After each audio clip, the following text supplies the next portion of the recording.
Welcome back to the third installment of Between Two Binders. Okay, that was me being serious. Okay, so we have a question from Holly Sellers, North Texas. Yeah, I guess we should say where people are from. Oh yeah, we're from North Dallas, Texas. Yeah, sorry about that. Okay, so Holly says, what is the best massage table for outcalls? So when I did outcalls, I just used the table I had because my overhead is very low in my practice, so I don't usually buy new things. So I don't have a suggestion, but do you have something in mind? Yes. Yeah. So I have an outcall business. I'm a mobile massage therapist. I run my massage practice out of the back of my truck. Not really like, I go and set up in people's houses. Anyway, I also don't spend a lot of money. I keep my practice really simple, overhead really low. So I am currently using a full wooden Earthlight table from 2002. So she's aged. So I've aged. No, the table. Oh. The table. She's an old girl. I thought you were talking about my No. Okay. So anyway. No. So I'm using that, and honestly, it doesn't bother me. I take it up 3 flights of stairs when I have to, whatever. It's really good if they have an elevator if they're on the 3rd floor, but it's okay. Just schedule them early in the day, and you'll have plenty of energy. But if someone were to just gift me a new table, like you get to choose? Yeah. Okay, let's go there. I'm hinting for anyone out there. Hey, we have Venmo and we have a physical address. I'm kidding. So anyway, the Earthlight, I always go with Earthlight, and the reason why I always go with Earthlight is I have 2 tables and a chair from Earthlight, and they were all purchased before 2005, and they still help me with them. So you can get a less expensive table, but just know that when it breaks, you're buying another less expensive table. So sometimes you get what you pay for. And if you're okay with spending $200 to $300 every year or every couple years on a new table, then cool, that's not me. Earthlight has a Earthlight Luna ultra light table. Got it. You did all of it. Yes. All the words. Yes. I can't usually say it all. All the words. Anyway, and it's aluminum. It folds up like ours always do, but it's aluminum legs. It's very lightweight. I don't know how many pounds it is, but I've seen them in continuing ed classes. And I'm a little envious. So if I were buying a new table for my practice, that's what I would go with.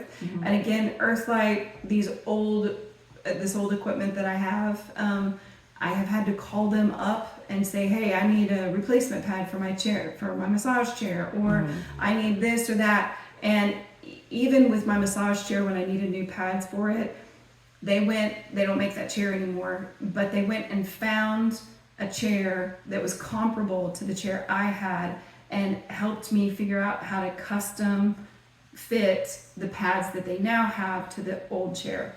That's just customer service. That's nice. Like, you're not going to get that kind of customer service with any old $200 table or $100 table. So yeah, that's why they're my darling. And thanks for asking that question, Holly. That's a good And we'll put all of our payment info at the bottom. So if someone wants, no, I'm just kidding. I'm just kidding. That would be pretty cool, right? I know. Oh my God, let's put it straight up. All right, so we have a question from Gabriel Grove, which we met, was it Corpus Christi? Is that where we picked up Gabriel? I think so. That's how we met him, I think. Correct us if we're wrong, but in my head, we met you at Corpus Christi when we taught stretching. Okay. I could be wrong. I don't know. That's what my memory's telling me. I remember faces and voices. Yeah. And I usually can't figure out where I know you from. But you know them. Yeah. So this is kind of an interesting question that we see both sides in. So the question is, I've heard of massage therapy becoming a degree, like how physical therapy became a doctorate program. Thoughts? Okay. It's a big one. This is a weighted one. Yay. Again, yeah, like Amy said, and I think you and I have very similar thoughts. Very on this. similar, yes. So I love the idea of more of like a doctorate. As someone that has been practicing massage therapy for over 20 years now, I know how much I've added to my education that I should have been given in the beginning. But we're in Texas, 500 hours is all that's required for your licensing. And in 500 hours, you just are really getting permission to study more. I would love to have that. If that was available, I would go back to school and I would get that doctorate level. I would. I also think that once physical therapy attained that doctorate level, it came with more trust and professional collaboration with the medical community that massage therapy really does deserve, and people could benefit from it. So there were a lot of benefits that came to the physical therapy profession once they took their education to the next level. On the other hand, devil's advocate, here we go. Do you want to talk about the other hand? Well, and fill in the blanks if I'm missing a part. But myself and Christina, we went to trade school. Well, you went to a college. I went to a community college, but it was a 2-year certificate in a community college. Yeah. But that's how you were able to receive funding for. I received a full Pell Grant from my massage school because I went to a technical college. Yeah, that's definitely different than a doctorate. Definitely. So we see it as that would be amazing, that would be great, that would be elevating the profession. On the other side, what about the people that aren't capable of going to that length in school and need it to be a trade and need it to be more accessible for them to have this career? And we see a lot of really great massage therapists that are more talented than I am, but the way that they learn or the way that they believe they can learn, they would never go to school for a doctorate level program because of, they're just not school people, and that was me. I did not think that I could learn. I didn't think that I was very smart when I started massage school, and I would have never gone all the way out there. I was looking for a way to have a way to provide for my kids. I had 2 jobs and 2 children, and I needed a way to make more money and to have more income, a more flexible schedule. Yeah, more money and more income. That's the same thing. Love it. Yeah. Love it. So anyway, that's why I went to massage school. If it would have been a higher education at that point, I wouldn't have believed in myself enough to do it. Or have the support to be able to commit to that. I couldn't have. There's no way. Now I'm almost 50 and life looks a lot different. So I could go back to school now. So what if, can we have our cake and eat it too? Oh, let's try. Can we keep it as a 500 hour, possibly 700 hour program with the option of working toward that doctorate level at your own pace? That would be cool. That would be cool. Because then the people that want this profession can have it without that price tag in the beginning. Exactly. And time commitment. And some people want to be a relaxation therapist. Some people want to work in a spa. But you don't need a doctorate level for that, right? You can continue with your continuing ed. You can do great. Some people want to work alongside physical therapists and orthopedists, and they need medical terminology. They need a deeper dive into anatomy. They need to understand how massage therapy integrates with other professions.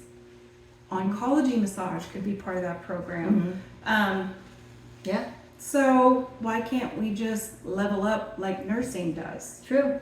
Yeah. I like it. Okay. I like that question. Thank you, Gabriel. We could talk on that for hours. Yeah, we kind of tried to, but we're good. We're good. Sorry. We're good. We're good. Okay. Do you have one more? Because this one we're saving for very that's last. right. Okay, so from Renee Houston, thank you. How would one get into speaking as a massage therapist? I'm assuming like public speaking. Okay. That's kind of what I'm thinking with this question. And we talked about Renee's question. Thank you, Renee. Thank you. We love you. Renee's a fan of us, and she helps us out all the time. I love it. Yeah, so Amy and I had two different thoughts on this. So Amy, I'll let you speak for yourself. Okay. My thinking was, as a massage therapist, how do you get the opportunity to speak outside of the massage world? I love to speak outside of the massage world because I think a lot of people don't understand what we do and where the benefits lie for our work. And I think the only way that we're ever going to break out of the box of, oh, I need to relax, so I'll get a massage. There's more to massage. The only way that we're going to get the opportunity to come out of that box is if we speak to the public. So here's the beautiful thing. Anytime you see someone speaking at an event, there was a coordinator that was panicking because they didn't have a guest. That's true. It's so true. So Kiwanis, Rotary Club, networking meetings, any kind of chiropractic meetings, meetings for physical therapists, professional women organizations. There is someone trying to fill a calendar with sometimes weekly, sometimes monthly speaking guests. Reach out to that organization, let them know that you would like to speak at the next availability that they have. Ask them when they're putting their calendar together. And be prepared to present to them what you want to talk about. So an outline or a PowerPoint already ready to go so that you can show them what you'd like to talk about. Because you might be that weirdo massage therapist that they've heard about. You're not. You're professional, and that's part of what we're doing is we're trying to show people that massage therapy is not what they think it is. Exactly. So that was my take on it, is advocating for the profession and how you do that. Really, Renee, you just step out of the box, have something prepared, and go find somebody that's looking for a speaker. I used to even talk on a radio station. So through networking events, I made friends with a DJ, and sometimes he had questions or he wanted a medical person's input on something or someone in alternative healing. So I could do that. And he knew I was available. And he counted on me to be prepared. So that's a biggie too. Nice. But what was your take on it? So I took it, the question went into my brain as, how do I speak as a massage therapist to our field? That's kind of where my head went. And similar approach, I would believe, is looking for events, maybe getting a team of people to kind of do a round table. But it's very similar, I think, to what you're saying. Is there are events and there are things out there that you can speak at. For me, the hardest part is getting over my nerves about speaking in public. For some reason, it feels different to teach because when I'm teaching, it's about the students. But when I'm speaking, it's about me, and that feels different. So I had to get over that big hurdle. But yeah, I feel like supporting yourself in the community, in the massage community, could be a great way to start that process. Or you can even create your own little speaking event that people could come to for free. So yeah. Yeah. And the whole thing about the nerves, public speaking is like one of the major fear. What is it? It's like number 2 on what are you most afraid of? Maybe it's right below drowning or snakes. I don't know. Something Spiders. like that. So just, you don't have to join Toastmasters and, or the Carnegie Success Group or any of that stuff.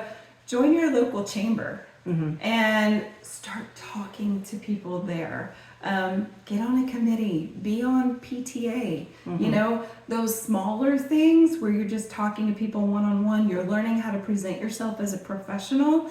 And then once you begin to kind of identify your identity as a professional, it gets a lot easier to get out there and talk to more people in a bigger venue. You got to kind of get your legs under you. And so those little things, they're helpful. Just go to your community. I have one of those talks on where do you show up in your community. That's huge in your personal and your professional development. So very much so. Again, another soapbox for Christina. I love it. I love it. Okay. I love it. Okay, last one. Oh yeah, last question for this episode. This has been a longer one. Okay. From Jennifer. Thank you. Yep. Thank you, Jennifer. We love you. What are some secret projects in the works? You say it together?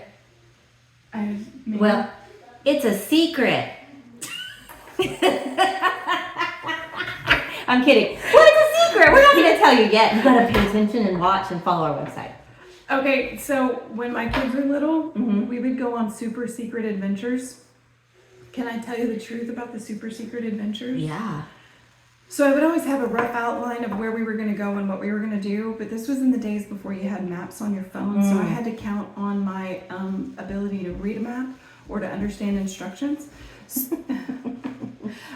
So they were super secret adventures because wherever we actually ended up that day, I was like, hey, we made it to the Surprise. adventure! So if I took a wrong turn or we didn't get there till after the place closed or whatever, I could make it awesome no matter what happened. So super secret adventures with Emerald. Ignited. Okay, so, Thank you for joining us this episode of Between Two Binders.